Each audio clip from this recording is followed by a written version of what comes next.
I found her where the frost never melted. Not because the sun didn't reach there, morning light spilled through the pines like thin honey, but because the ground itself seemed to refuse warmth as if the earth held its breath. She sat in the hollow of a fallen cedar, knees drawn to her chest, arms wrapped tight around them like she could squeeze herself smaller than fear. A cloak that had once been red once, long ago, hung off one shoulder. The other shoulder was bare gray-green skin pebbled with goose flesh. An orc child. Small even for her kind, barely 8, maybe 9 winters. Her hair was black and tangled, chopped unevenly like someone had hacked at it with a dull knife. Her lips were cracked. Her eyes, those were wrong, not wrong in the way folk in my town would spit and mean it. Wrong like a star falling into a pond, too bright, too deep, not belonging to the surface. They were gold. She didn't cry when she saw me. That was the first thing that unsettled me. Children cry, children run. Children do anything except sit perfectly still and stare at you like they're measuring the weight of your choices. I kept my hands where she could see them and lowered my bow. Easy, I said, voice rough from the cold. I'm not here to hurt you. Her gaze flicked to the iron-headed hatchet at my hip, then to the ranger's badge stitched to my shoulder, faded thread, a stag's head above crossed branches, then back to my face. You're lying, she said. The words were soft, almost polite, but they hit me like a thrown stone. I blinked. I'm not. You're not here to hurt me, she corrected calmly, but you've hurt orcs before. My mouth opened, closed, a memory flashed, mud and smoke, the border skirmish 3 years back, the way panic made men do stupid things. The way my hands had shaken afterward, the way I'd sworn I'd never. How would you know that? I asked. She shrugged, an exhausted little movement. You smell like it, and like pine resin, and like grief. That made my throat tighten in a way the cold never had. I took a cautious step closer. Her fingers tightened around something in her lap. I caught a glimpse of woven grass, an ugly little doll shaped like a person tied with twine. Its head was wrapped in a strip of cloth, a comfort thing, a child thing, normal. The world righted itself by a fraction. Where's your family? I asked. Her eyes slid away up into the trees toward the slope that led down to the old road. They're behind me, she said. I followed her stare, seeing only pines, shadows, and the long stillness of the forest. My skin prickled. Behind you as in close, behind me as in dead. She said it the way someone might say the river's cold or the sun's bright, like it was a fact that didn't need decoration. I swallowed hard and looked back at her. What's your name? A pause, not the pause of a child trying to remember, the pause of someone deciding how much truth to offer. Miri, she said at last. And you're out here alone because. Her gaze cut back to me. Because if I go to the camps, they'll chain me. If I go to the town, they'll hang me. If I stay here, the wolves will eat me. So I sat where the frost doesn't melt, it keeps the scent down. I stared. That wasn't something a child should know. Then again, the borderlands raised children like stones, hard and flung. Wind hissed through the needles above us. Somewhere far off, a raven called once, sharp as a warning. I could have walked away. If I was the man I used to be, I would have. But the frost under her feet had something familiar in it. That refusal to melt, that stubborn holding, like a heart braced for impact. Come with me, I said. Miri's fingers tightened around her grass doll. To your town? No, I lied, then caught myself because her eyes narrowed slightly and I felt absurdly like I'd just been scolded by a sparrow. I tried again. Not to the town. There's an old watchtower half a mile east. Stone, dry. You can warm up and then we'll figure out what comes next. She studied me for a long time. Why? She asked. Because I couldn't stand the thought of leaving a child in a cold hollow to be taken by wolves. Because I'd buried too many bodies in shallow graves. Because I knew what it meant to be unwanted. Because grief makes men do strange, holy things. But I didn't have pretty words for that, so I said the simplest truth I had. Because you're a kid. Miri blinked once. Then very slowly she nodded. All right, she said, but you have to guard me. I almost smiled despite myself. I can do that. No, she said, and there was something older behind the sound, something like an iron door swinging shut. All night, the air changed, not colder, not warmer, just waited. Why all night? I asked. Miri's gaze slid to the road again. Because they'll come before dawn, she whispered. They always do. The watchtower stood on a knuckle of rock overlooking the narrow valley. It had been built in the old days when humans and orcs weren't enemies so much as neighbors with sharp elbows. Moss gripped its stones like green hands. The roof had caved in on the far side, but the inner chamber was intact and the hearth still held ash from some traveler months ago. I lit a small fire, not wanting smoke to give us away, but unwilling to let the child shiver herself into sickness. I fed it dry twigs and a strip of fatwood. The flames caught with a quiet hunger. Miri hovered near the door, not crossing the threshold until I stepped back and turned my body sideways, showing her I wasn't blocking her escape. When she finally came in, she moved like a creature used to traps. I offered her half my bread and a strip of dried venison. She sniffed it suspiciously, then took tiny bites, chewing like each mouthful might be stolen. I poured warm water into my tin cup and handed it over. Her fingers brushed mine. For a heartbeat, I felt a strange warmth, a pulse, like sunlight through closed eyelids. I jerked my hand back, startled. Miri didn't react. She drank, then set the cup down carefully. "Thank you," she said. "You can sleep," I told her. "I'll keep watch." Her golden eyes lifted. In the firelight, they looked less like eyes and more like coins pulled from an ancient riverbed. "You promise?" she asked. "I promise." She stared at me a moment longer, then curled up near the hearth, still clutching her grass doll.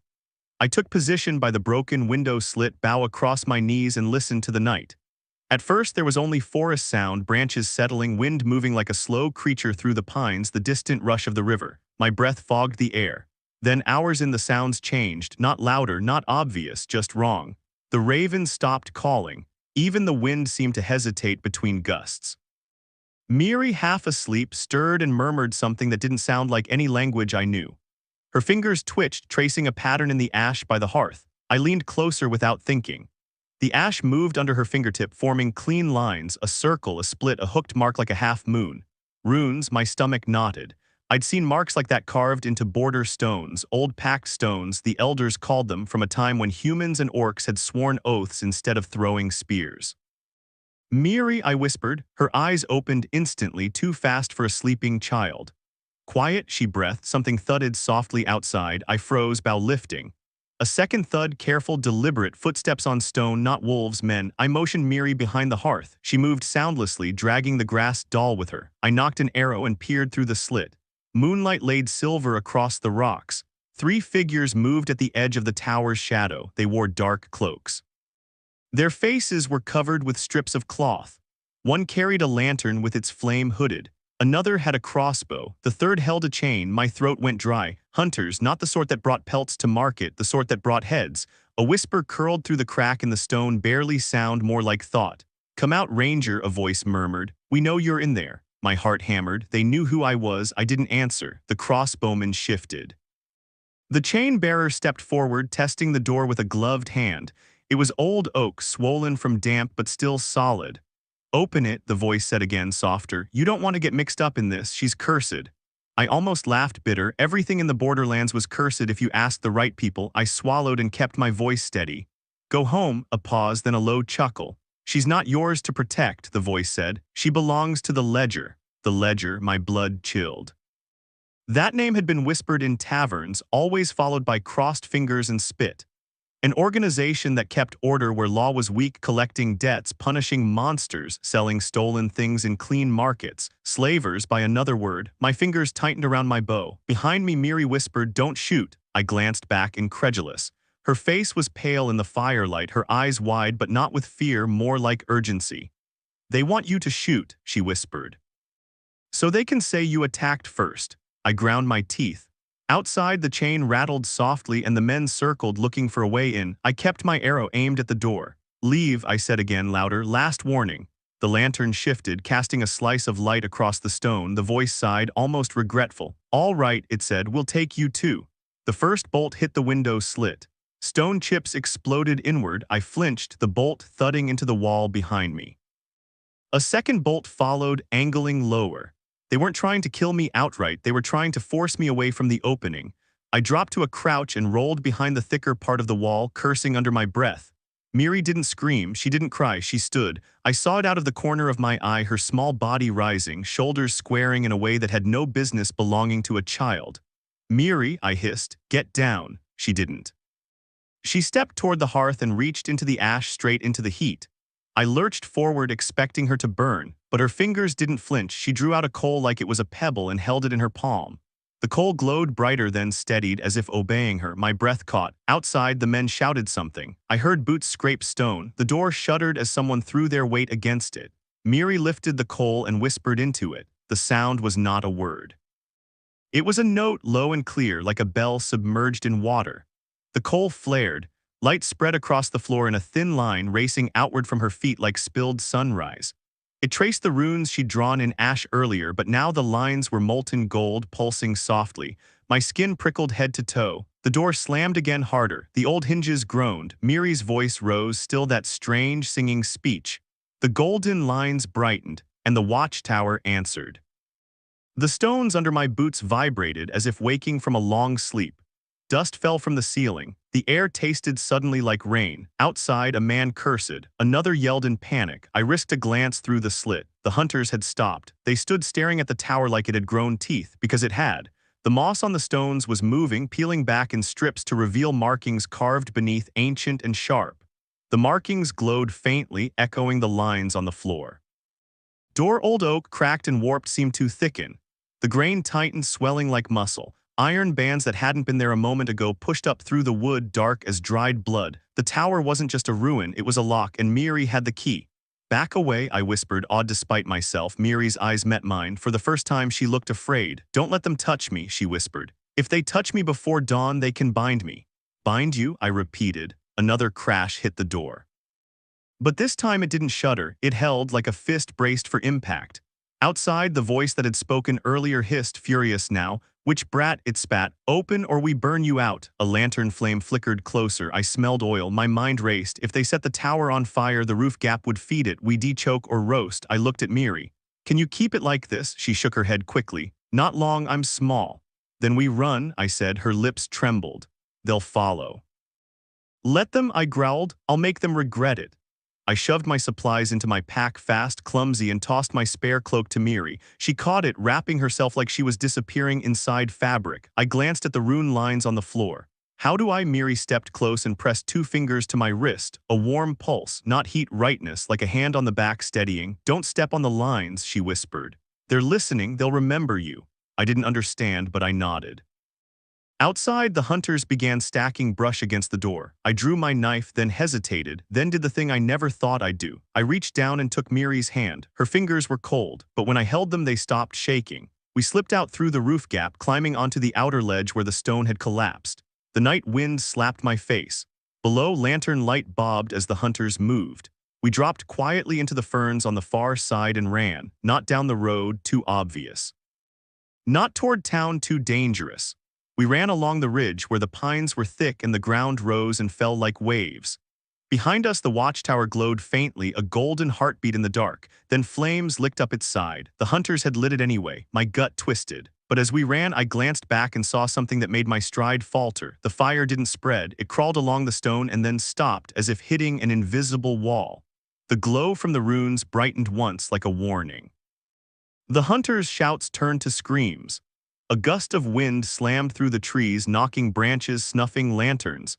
The forest itself seemed to exhale, and then it was just darkness again. Miri panted beside me, her small legs pumping hard. She didn't cry, but she kept looking over her shoulder as if expecting the night to grab her by the collar. How far until dawn? She gasped. I didn't answer because the truth was I didn't know. Time in the woods is a liar. But I could see the sky through breaks in the canopy. The stars were beginning to thin in the east. We ran until my lungs burned, until my legs turned to lead. Then we reached the ridge's end, where the land dropped steeply into the old valley, the one no one used anymore because the river had changed course and the stones moved. Everyone said the stones moved. I'd always assumed it was a story to keep children from wandering. Now, standing there with Miri's cold hand in mine, I wasn't so sure. The valley below was filled with mist, thick and pale. Through it, I could just make out shapes, standing stones, tall as men, arranged in rings and lines like the bones of a giant buried in the earth. Packed stones. Miri stopped, staring down. Her face softened in a way it hadn't all night. Home, she whispered. I stared at her. This is home? No, she said, and her voice held something like mourning. It was home before people forgot how to listen. Behind us, a branch snapped. I spun, bow up. 3 shapes moved through the trees, fast, silent. The hunters had followed. My stomach dropped. How had they kept up? How had they found our trail? Then I saw the 4th shape behind them, lower to the ground, eyes glinting. Wolves. But the wolves weren't stalking the hunters. They were stalking us, drawn by fear, by sweat, by the promise of meat. The hunters must have heard them too because their pace faltered. One shouted. Another turned, crossbow lifting. The wolves bared teeth in the dark. For a heartbeat, everyone, man, beast, child, hung in the same tense stillness. Then chaos broke loose. The wolves lunged, not caring who was human and who was monster. The hunters cursed and fired bolts into the night. One wolf yelped and fell. Another leapt, jaws snapping. I pulled Miri behind me and loosed an arrow into a wolf's shoulder. It crashed into the underbrush, snarling. A hunter screamed as a wolf took his arm. I didn't hesitate, not out of cruelty, out of survival. I kicked the screaming man away from Miri, shoved him toward the wolves, and ran. We ran downhill, slipping on wet stone, mist swallowing our legs. The valley air was colder than the ridge, damp as a cellar. Miri's breathing came in sharp bursts. She stumbled, and I caught her. "Miri, almost," she rasped. "Almost dawn." The mist thickened. The standing stones loomed closer, their shapes half-formed like ghosts. Behind us, the hunters' shouts faded into the wolves' snarls, then into distant silence. But I didn't believe we were safe. Not yet. We reached the first ring of stones. Up close, they were massive, weathered monoliths carved with the same hooked marks Miri had traced in ash. Lichen covered them, but the carvings cut deeper than time. Miri stepped between two stones and stopped dead. The air changed again, not like fear, like pressure, like the moment before lightning strikes. She looked back at me, eyes shining. "Stay close," she whispered.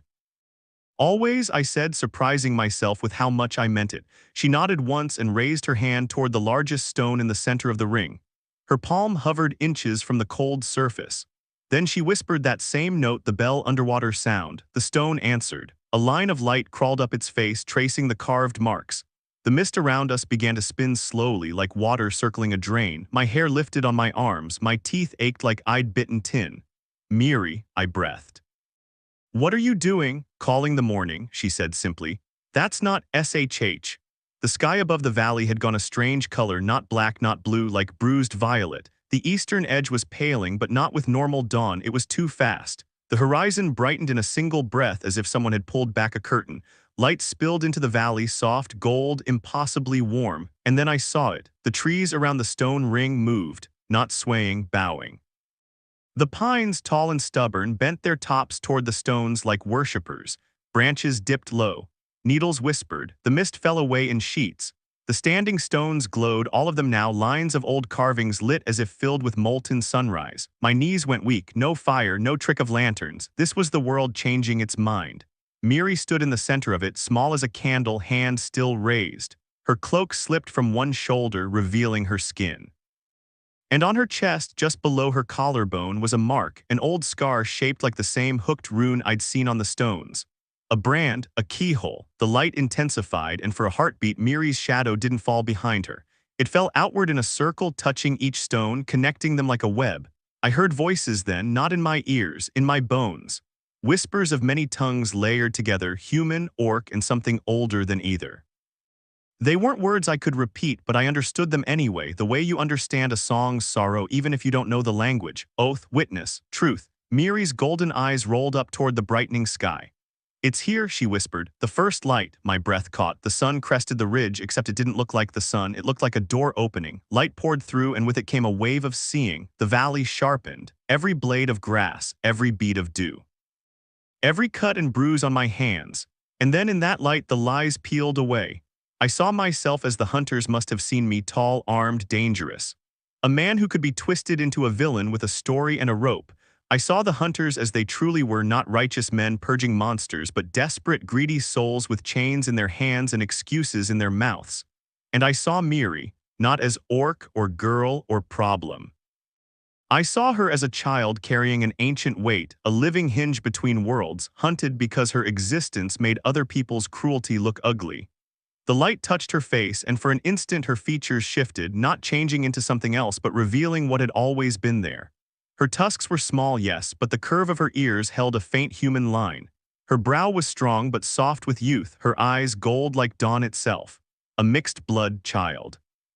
A symbol both sides hated because it proved the line was never as clean as they wanted. Miri's lips trembled. "It hurts," she whispered. "What hurts?" I demanded, stepping toward her, but the stones flared and a wall of warmth pressed against my chest, gentle but firm, stopping me like a hand. Miri's shoulders shook, tears finally spilled bright in the dawn. "I can feel everything they broke," she sobbed quietly. "Every promise, every lie." Then she lifted her small hands and pressed them to the stone in front of her. "I don't want to be a key," she whispered. The valley held its breath. and then through the ring of stones something walked into the light. At first I thought it was a man, then I saw it had no face, only a smooth surface carved with runes. Its body was made of stone and roots braided together, taller than any soldier, moving with the slow certainty of mountains. A guardian, an old pact keeper. It stepped into the ring and knelt before the child. My heart stuttered. The guardian touched one heavy finger to Miri's branded scar. The mark flared, but Miri didn't scream. She gasped as if air finally reached a part of her lungs that had never filled. And the whispering voices in my bones shifted from mourning to something like relief. Behind us, the brush at the valley edge rustled. I spun, raising my bow. A hunter stumbled into the mist, bleeding, face torn by wolf claws. His eyes widened at the glowing stones, the kneeling guardian, the child at the center. His mouth worked soundlessly for a second, then his voice found itself again. There, he rasped. There you are, witch brat. He lifted the chain. He took one step toward the ring, and the dawn light stopped him, not with force, with truth. The man froze mid-stride, eyes going wide. His lips moved. And instead of the lies he'd been carrying like armor, words fell out raw and ugly. I sell them, he blurted, voice cracking. The monsters, the half-bloods, the ones nobody wants. I sell them and I tell myself it's mercy because at least they live. He clapped a hand over his mouth, horrified, as if he'd been betrayed by his own tongue, but the light didn't let him hide. I told my wife I was doing honest work, he sobbed suddenly. I told my boy, I told him his father was a good man. He staggered, dropping the chain. It hit the stone with a clink that sounded loud as a bell. I stood frozen, bow half raised, watching a lifetime of excuses burn away in sunlight. Miri stared at him, tears still tracking down her cheeks. I didn't want this, she whispered. I didn't want to make people say true things. The guardian turned its faceless head toward me. Somehow I felt it looking straight through my ribs. A thought clear as a spoken sentence settled into my mind. Will you keep the oath? My mouth went dry. What oath? I whispered. Miri's voice came quietly hoarse. The old one. The one that says children don't belong to hatred. The one that says the border isn't a knife, it's a bridge. The hunter on the edge of the ring wept openly now, shaking like a leaf. Behind him, the mist shifted. More shapes moved, maybe the other hunters, maybe wolves, maybe both. I didn't have time to pity him. I looked at Miri. She looked so small in that circle of ancient power, and the fact that the world bowed to her didn't make her less a child, it made it worse. It meant she had been carrying something no child should carry. I stepped forward until the warm pressure stopped me again. I don't know how to keep ancient oaths, I said, voice thick. I'm just a ranger, I've made mistakes. Miri's eyes met mine, shining. You guarded me, she whispered. That was the first part. The guardian lifted a root-wrapped hand and slowly, carefully extended it past the invisible boundary, an invitation. The warmth on my chest eased. I took one step into the ring. Nothing struck me down, no lightning, no curse. Instead, the air felt clean, like rain after smoke. I knelt beside Miri, keeping my movements slow so I didn't scare her, and I wrapped my cloak tighter around her shoulders. You don't have to do this alone, I said. Her lower lip quivered. Everyone will chase me. Then they'll have to get through me, I said, and through whatever that is. The guardian made a sound like stones settling into place. Approval, I thought, or amusement. The hunter at the edge of the ring tried to crawl backward, face twisted with terror now that his lies were stripped. Please, he croaked. Turn it off, make her stop. Miri flinched at his voice as if it hurt. I rose, stepping between him and the child. You're not taking her, I said. The man's eyes darted to the guardian, to the glowing stones, to the dawn light that made his own mouth betray him.